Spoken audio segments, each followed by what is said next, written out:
도널드 트럼프 대통령은 오늘 미국 기업의 디지털 서비스에 세금을 부과하는 모든 국가의 수입품에 100% 관세를 부과하겠다라고 이야기했습니다. 이게 위협이라면 위협이겠습니다. 함부로 디지털 세금 부과하지 마라라고 지금 으름장을 놓고 있는 것은 분명하죠.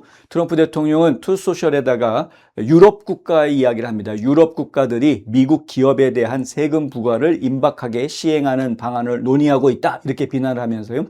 이 성명을 통해 어떤 국가든 그러한 세금을 부과할 경우 미국으로 수출되는 모든 상품에 대해 즉시 100% 관세가 부과될 것임을 분명히 밝히고자 한다. 즉시라고 이야기했고 모든 상품이라고 이야기했습니다. 세죠? 새로운 세금이 이전에 협상된 모든 무역 협정을 무효화할 것이다 라고도 덧붙였습니다. 트럼프 대통령은 그러한 세금을 도입하는 모든 국가에 벌금이 부과될 것이라고 말했습니다만 특별히 유럽 국가들을 지목해서 이야기를 했습니다. 실제로 유럽 같은 경우에는 유럽에 진출하고 있는 많은 미국 IT 기업들에게 상당한 벌금을 부과해오고 있습니다. 반독점부터 시작해가지고 여러 가지 이유를 대면서 벌금을 부과해오고 있는 모습을 저희가 보고 있습니다. 그런데 거기에다가 세금까지 부과하겠다고 그러면 용납할 수 없다 이거죠.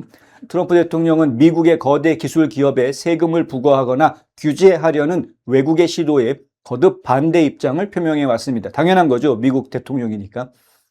작년에는 그러한 움직임을 보이는 국가에 대해서 새로운 관세를 부과하겠다고 위협하기도 했습니다. 작년 8월에 올린 글에는 디지털세와 규제가 모두 미국 기술 산업에 해를 끼치거나 차별하기 위해 고안된 것이다 라고 주장합니다. 저들이 세금을 부과한다고 하면 미국에서도 상대적으로 관세를 부과하는 것이 당연하다라는 이야기입니다.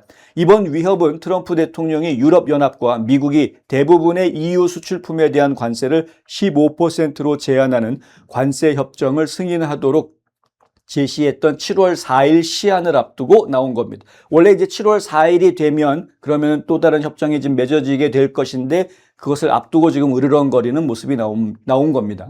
유럽연합은 지난 5월 미국과 대부분의 EU 수출품에 대한 관세를 15%로 제한하는 무역협정을 최종 확정한 바 있습니다.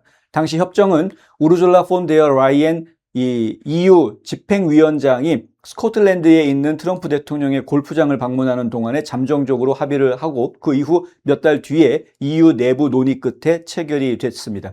디지털세는 당시 합의 내용에 포함되지 않았었습니다. 미국과 유럽연합 간의 주요 쟁점으로 그 때문에 지금까지 계속 골칫거리로 남아있는 것이 사실입니다. 자, 디지털세라는 것을 과연 어떤 식으로 부과하려고 하는지 저희는 잘 모르겠습니다만 중요한 거는 세금을 외국 기업에다가 세금을 부과한다는 것 자체가 차별을 이야기하는 것이고요. 그것은 미국 입장에서 보았을 때는 불공정한 모습으로 비춰질 수밖에 없는 것이죠. 지금 이것이 한국에도 그대로 적용이 됩니다. 지금 이야기에 EU 얘기 나오고 유럽 국가들이란 표현들이 나왔다고 그래서 한국이 자유로운 게 아닙니다. 이재명 정부와 트럼프 대통령 간에 작년 10월에 있었던 약속은 분명하게도 미국 기업에 대해서 한국 기업과 똑같이 대우한다, 차별하지 않는다라는 약속을 분명히 하고 있습니다. 오늘 연방 하원에서는요, 동아시아 태평양 소위원회, 그러니까 외교위원회죠. 외교위원회 산하에 동아태 소위원회의 청문회가 있었습니다.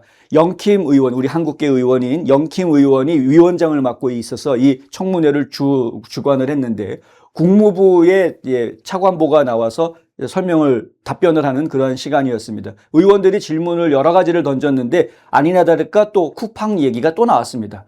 쿠팡 얘기가 왜 나왔냐면 한국이 지금 계속해서 미국 기업들에 대해서 압박하고 있고 불공정하게 지금 대처하고 있는 것 같은 이런 사안에 대한 우려, 이것을 어떻게 우리가 지금 보아야 되는가, 이런 질문들이 좀 나온 것이었고요. 국무부의 이 차관보가 하는 이야기는 지금 예의주시하고 있다. 그런 우려가 있다는 것을 충분히 알고 있고 예의주시하고 있고 지금 협상단이 계속해서 한국을 방문하고 있기 때문에 협상 과정 중에서 충분히 그러한 우려사항들이 전달이 되고 있다라는 그러한 답변들을 하는 것을 저희가 보았습니다. 미국의 행정부, 의회 전부 다 지금 한국 정부에 대해서 의혹을 눈빛으로 지금 보고 있을 수밖에 없는 그러한 상황이고요. 조마조마한 마음들이 지금 계속 있는 게 사실입니다. 여차해서 문제가 발생을 하게 되면 거기에 대응을 해야 되는데, 특별히 지금 미국의 AI 산업이 한국에 진출을 할 계획들을 다 가지고 있었기 때문에 이 디지털 세에 대한 부분들은 굉장히 중요해요. 한국도 지금 플랫폼법이라는 게 문제가 되고 있지 않습니까? 그래서 플랫폼법 때문에 미국에서는 그것을 법으로 만들면 안 된다라고 강력하게 주장을 했음에도 불구하고 한국에서 법으로 만들어 버렸죠.